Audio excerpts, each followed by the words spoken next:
નમસ્કાર મારા વાલા વિદ્યાર્થી મિત્રો, તમારું હાર્દિક સ્વાગત છે। આજે વાત કરીશું ધોરણ 9 અને વિષય ગુજરાતી કાવ્ય નંબર 5 ગુર્જરીના ગૃહકુંજે સ્વાધ્યાયનું સંપૂર્ણ સોલ્યુશન કરીશું, જે તમને પરીક્ષાની અંદર ખૂબ ઉપયોગી નીવડશે। મિત્રો, આ જવાબો તમે ગુજરાતીની નોટબુકમાં પણ લખી શકો છો। આપણી ચેનલમાં તમામ વિષયના સ્વાધ્યાય સોલ્યુશન સાથે મૂકવામાં આવે છે, તો મિત્રો ચેનલ સાથે જોડાયેલા રહેજો। ચેનલને સબસ્ક્રાઇબ કરવા માટે નીચે લાલ આઇકન આપેલું છે, તેના ઉપર ક્લિક કરી બાજુમાં આપેલા બેલ આઇકનની અંદર ઓલ નોટિફિકેશન કરી દેજો। હવે વાત કરીશું આપણે મિત્રો, પ્રથમ આ તમારે લખવાનું નથી, લખવું હોય તો લખી પણ શકો છો।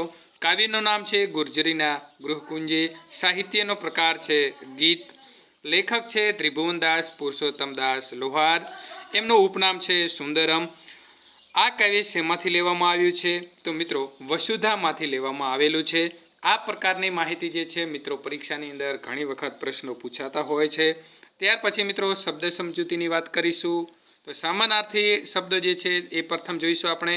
કોકિલ તો નર કોયલ, ઘન ગર્જન એટલે વાદળની ગર્જના, ઉર્તંતે તો હૃદયના તાંતણે, કોતર તો નદીના પ્રવાહથી બનેલો ઊંડો પહોળો ખાડો કે બખોલ, પૌરુષ તો પુરુષાતન, સુફલિત તો ફળદ્રુપ સારા ફળવાળો, વિસરવું તો ભૂલી જવું, ગૃહ માયા તો ઘરની માયા ઘરની લાગણી, અને પાનેતર તો પરણતી વખતે કન્યાને પહેરવાનું વસ્ત્ર। વિરુદ્ધાર્થી શબ્દની વાત કરીએ તો ખુલ્લું તો બંધ અને પહેલી તો છેલ્લી। હવે આપણે વાત કરવાના છીએ સ્વાધ્યાય પ્રશ્ન નંબર 1। નીચેના પ્રશ્નો આપેલા છે, એમાં મિત્રો વિકલ્પ સાચો જે બનતો હોય તેની અંદર ખરાની નિશાની કરો।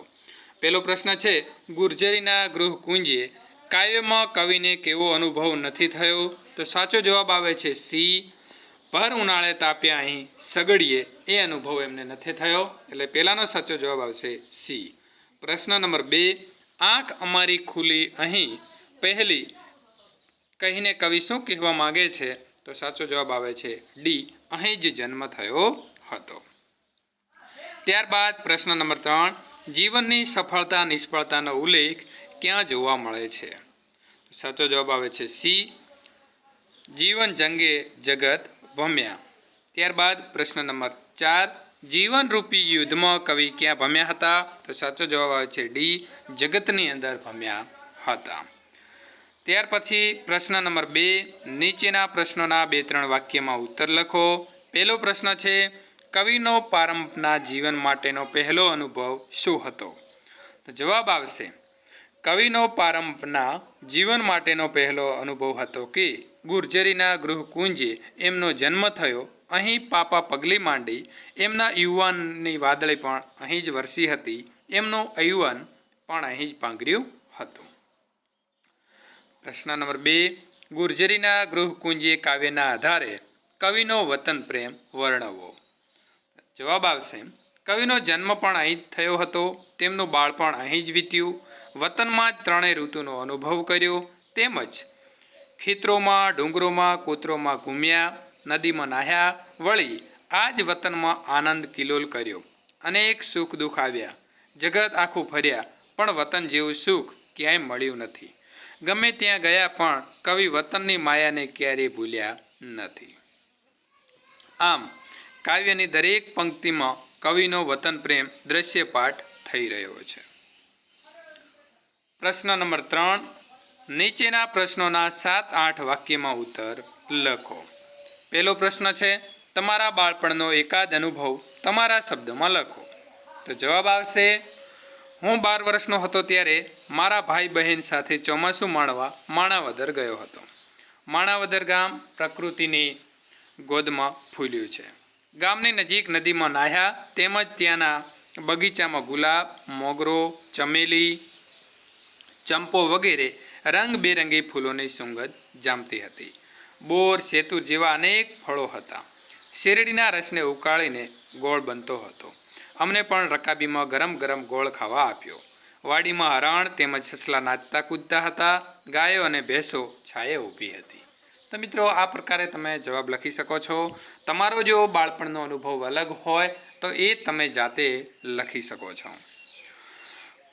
વાડીમાં કોયલના ટહુકા, મંદિરના શિખર પર ટહુકતો મોર, આકાશનું મેઘધનુષ્ય ઉપરાંત વરસાદને વધાવતા નૃત્ય કરી રહેલા મોર, કુદરતની રમણીય સૃષ્ટિમાં વિહરવાનો આનંદ એ મારો શ્રેષ્ઠ અનુભવ છે। તો તમે તમારો અનુભવ જે થયો છે એ લખી શકો છો. ત્યારબાદ પ્રશ્ન નંબર 2, ગુર્જરીના ગૃહકુંજે કાવ્યના આધારે ગુજરાતનું ગૌરવ દર્શાવતા મુદ્દા લખો. જવાબ આવશે, કાવ્યની પ્રથમ પંક્તિથી જ ગૌરવ ગાથાની શરૂઆત થાય છે. કવિની જન્મભૂમિ ગુજરાત છે. કવિએ ગુજરાતને સ્વર્ગથી પણ ચડિયાતું કહ્યું છે. મિત્રો અહીં ચ છે, ચડિયાતું કહ્યું છે. ગુજરાતની સૌંદર્ય સૃષ્ટિ અવર્ણનીય છે, જે શિયાળામાં તાપણાથી ઠંડીમાં ઉષ્મા આપે છે. વસંત ઋતુમાં કોયલનો ટવકાર સંભળાય છે. અષાઢ માસમાં વાદળોના ગાજવીજ સંભળાય છે. કુદરતે ગુજરાતને ખેતરો, ડુંગરો, કોતરો અને નદીઓથી શણગાર્યું છે. ગુજરાત અર્થાત વતનની માયાનો મમતાળુ સ્પર્શ જ માનવીને અનેરું જીવન જીવવાનો સાથ આપે છે. આ છે ગૌરવવંતી ગુજરાત. પ્રશ્ન નંબર 4, નીચેની કાવ્ય પંક્તિઓ સમજાવો. પહેલી પંક્તિ છે, આંખ અમારી ખુલી અહીં પહેલી, પગલી ભરી અહીં પહેલી, અહીં અમારા યુવાન કેરી વાદળીઓ વરસેલી. આપણે જવાબ લખીશું. બાળક જન્મતાની સાથે આંખો ખુલીને ચારે તરફ જુએ છે. કવિનો જન્મ એમની જન્મભૂમિ ગુજરાતમાં થયો. તેમણે અહીં જ પહેલી પગલી ભરી, અહીં જ એમનું બાળપણ વીત્યું. જેમ વાદળી વરસે અને અનાજ પાકે એમ કવિનું યુવાન ખીલ્યું છે. તો મિત્રો અહીં આપણું સ્વાધ્યાય સંપૂર્ણ પૂર્ણ થાય છે. વિદ્યાર્થી પ્રવૃત્તિમાં આ કાવ્યનું તમારે ગાન કરવાનું છે. તમારી દ્રષ્ટિએ ગુજરાત કેવી છે તે પદ્ય અથવા ગદ્ય સ્વરૂપે લખી શકો છો. ગુજરાતમાં જે સંતાનોએ પોતાના કાર્ય દ્વારા જગતમાં ગુજરાતનું નામ ઉજ્જવળ કર્યું હોય એવી 10 વ્યક્તિઓની જીવન ઝાંખીનો હસ્તલેખિત અંક જૂથમાં બનાવો અને ગુજરાત ગૌરવના ગીતો મેળવી એનો પણ અંક બનાવી શકો છો. મિત્રો અમારો સંપૂર્ણ વિડીયો જોવા બદલ તમારો ખૂબ ખૂબ આભાર. Thank you. આ પછીનો પાઠ જોવા માટે અહીં ક્લિક કરી શકો છો. વિજ્ઞાન હોય, સામાજિક વિજ્ઞાન હોય કે અન્ય વિષયના સ્વાધ્યાય જોવા માંગો છો તો મિત્રો ચેનલ સાથે જોડાયેલા રહેજો. વિડીયો ગમે હોય તો લાઈક કરી તમારા મિત્રો સુધી શેર કરવાનું ભૂલતા નહીં.